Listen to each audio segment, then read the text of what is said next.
What's up guys, Alec on Kiri here.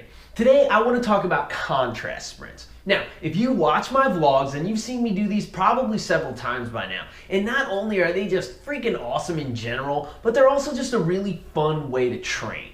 So I wanted to give them a little bit of spotlight. Now, as for the idea itself, I cannot take credit for coming up with it. I actually got it from Joe DeFranco in an article of his that I came across maybe 7 or 8 years ago now. And I don't know where he got it from, but since then I've come across more and more coaches who've experimented with this idea and even run their own mini experiments to see if it has any merit for actually creating power increases that are transferable into sprinting speed. And it seems that the answer to that question is yes. But anyway, I've had multiple people ask me to make a video going into a little bit more detail about them. So today I just want to go over what I see as the two main benefits of just training with the contrast sprint method in general, as well as a practical means of how to go about doing it properly for maximum benefits.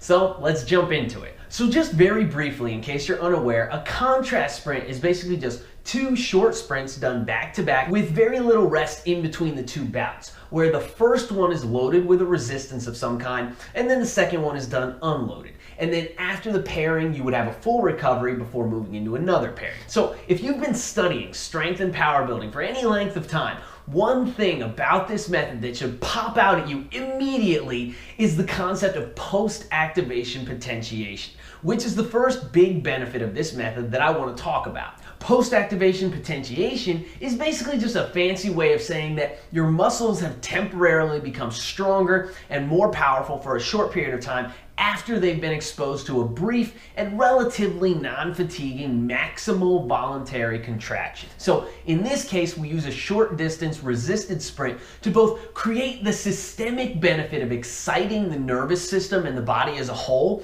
and also to create the local benefit of preparing the musculature of the hips and thighs to produce maximum power in that specific movement pattern. We then immediately follow up this short distance resisted sprint with a regular unloaded sprint of maybe just 10 or 20 yards.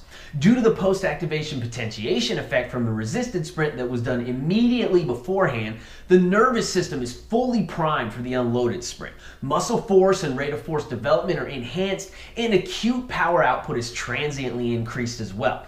In theory, this should lead to greater average performance on the unloaded sprints, which over time should lead to greater overall increases in running speed than if the method was never used.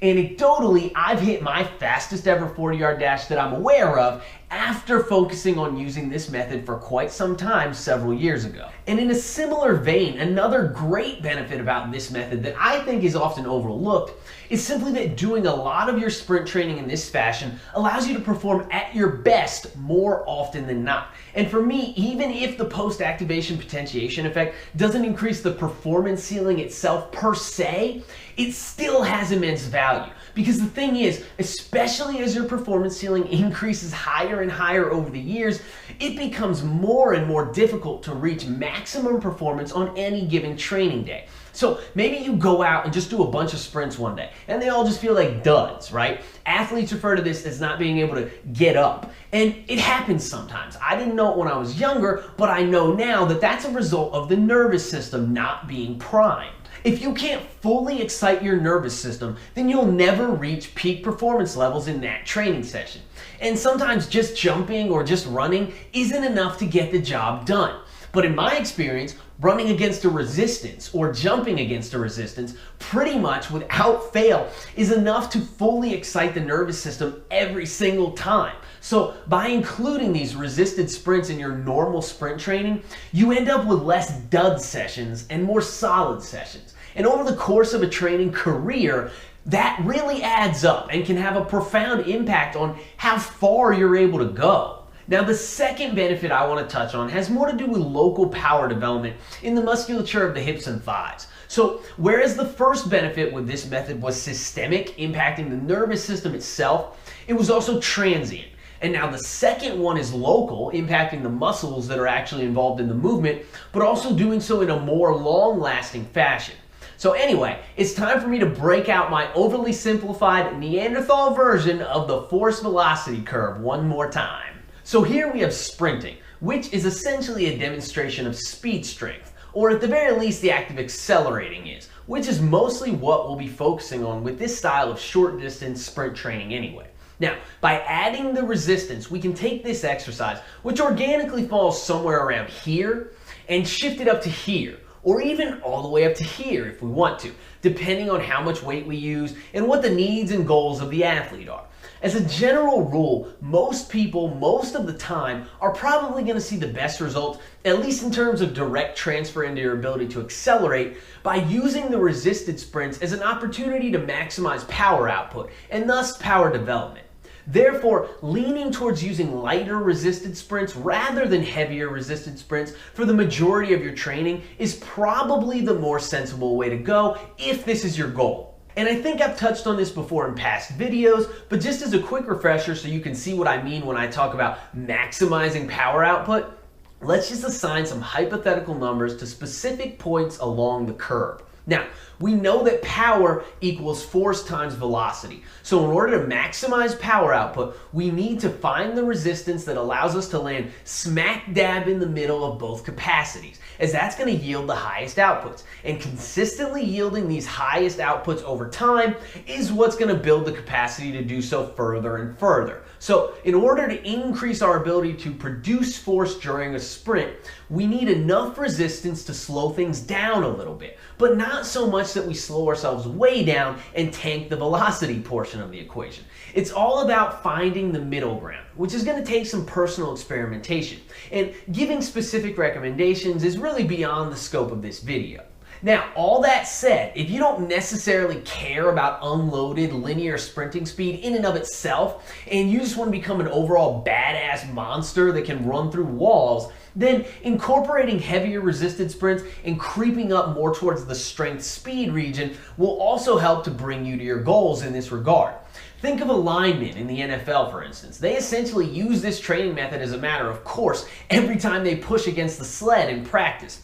And those dudes are powerhouses. In this case, if you wanted to, you could even forego the unloaded sprints altogether and train strictly using resisted sprints, but you would still use the contrast method, where the first resisted sprint is heavier and slower and the second resisted sprint is lighter and faster. Different methods for different goals. Personally, I've been dabbling with a little bit of both in recent history. I had started a few months ago doing them in the traditional way that I described in the beginning of the video, and then I kind of transitioned that into the method I just described now of working strictly with resisted sprints of different loads. And now I'm kind of working my way back towards the first method again. And honestly, I feel more powerful now than I did before. And I've gotten comments at this point with people telling me that what I'm doing with the resisted sprints is stupid because I'm going too heavy. But you can't blanketly make that claim because you don't even know what my aims are. Sure, I'd like to increase my regular linear sprinting speed because who wouldn't? But I'm already pretty damn fast. I'm faster than you, and I'm not going pro at this point in my life. So I don't need to optimize my training for linear running speed. If that was my only goal, then yeah, I would be doing things a lot differently than I currently am. But it's not my only goal. And if I want to include some heavier resisted runs to increase my strength speed as well as my overall power, even if those heavier runs aren't going to transfer directly into running speed, then frankly, that's my prerogative. Maybe I just want to be able to run through walls or become an amateur sumo wrestler at some point. The point is, the method itself can be extrapolated beyond the single simple realm of training purely for linear running speed. And as I've mentioned repeatedly at this point, covering multiple points along the continuum is ultimately what's going to make you the most well-rounded athlete. So unless you're training to maximize your 40 time for the combine, you might want to consider rotating through varying resistances cyclically, because improving each individual physical quality does have its own merit.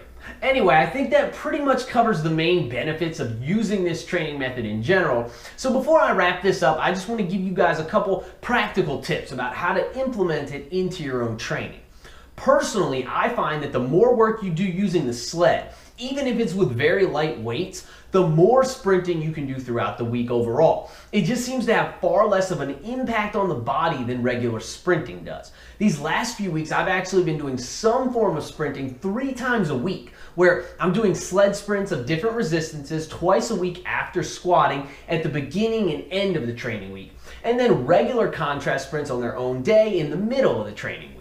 And recovery hasn't been an issue at all. My body has been feeling great lately, and obviously my strength is going up as evidenced by my 4-plate zombie squat PR that I just hit. And I think power and explosiveness have been trending upward as well. I'm certainly springier and more explosive with each step than I was even just a few months ago. And I can literally feel the difference in force output as I run. The only other exercise that I can say has had that profound of an effect on my body to where I could literally feel the difference like that is probably depth jumping. Now, as far as resistances go, like I said, it's kind of beyond the scope of this video to get super specific, but just as a general sort of recommendation, if your goal is to improve acceleration speed and you have a solid strength base in your legs, then for your resisted sprints, you can try starting off somewhere in the vicinity of maybe half of your body weight in total, including the weight of the sled.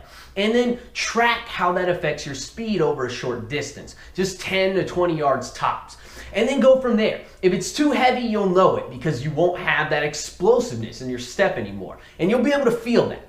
Remember, you still need to be powerful. You're just trying to slow yourself down enough that you can put more force into the ground with each step. It's not scientific, but it's the best I've got for you. And then if your goal is just to improve overall strength, speed, and your ability to move through resistances unimpeded, this is where you can go a bit heavier with the first sprint, maybe closer to having your actual body weight on the sled in this case. You still want to be able to move relatively fluidly, but in this case it's okay if you end up a decent bit slower. And then you would contrast this heavier sprint with something that's maybe like 90 pounds lighter. Personally, in this realm, I've experimented with sprints of 135 pounds contrasted against 45 pounds. And then even heavier sprints of 180 pounds contrasted against 90 pounds. And I think they both have merit. I just think they cover different points along the spectrum. But for us as general strength and power enthusiasts who just want to become more and more adept and well-rounded, then covering more bases along that spectrum over the course of a training year is very fucking valuable. Anyway, that's all I got for now, guys. Please be sure to like the video, don't forget to subscribe to my channel, and definitely leave me some love in the comments down below. Also, if you're interested in online coaching, be sure to shoot me an email at ankiri.elite@gmail.com, and I'd be happy to pass some more information your way. Keep training hard, and I will catch you guys next time.